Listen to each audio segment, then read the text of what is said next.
Un véritable butin de guerre. Dans Izium, reconquise par ces soldats ukrainiens, l'heure est à l'inventaire. Ici, un blindé orné du fameux Z de l'armée russe.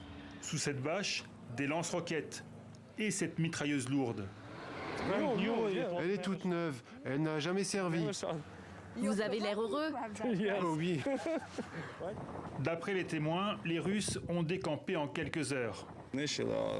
Leur matériel explosif est toujours là. Ils ont laissé toutes leurs réserves de munitions. Comptez sur nous pour leur renvoyer. Il y a beaucoup de munitions pour les chars, pour l'artillerie. Il y en a beaucoup.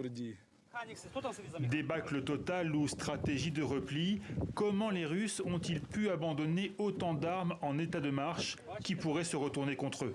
Les Russes n'ont pas eu le temps de détruire leur matériel, les Russes n'ont pas eu le temps d'utiliser leur armement. Il y a eu une véritable débandade, on évoque, et là pour le coup on corroboré par un certain nombre de scènes, des soldats russes quittant leur position à vélo, à pied.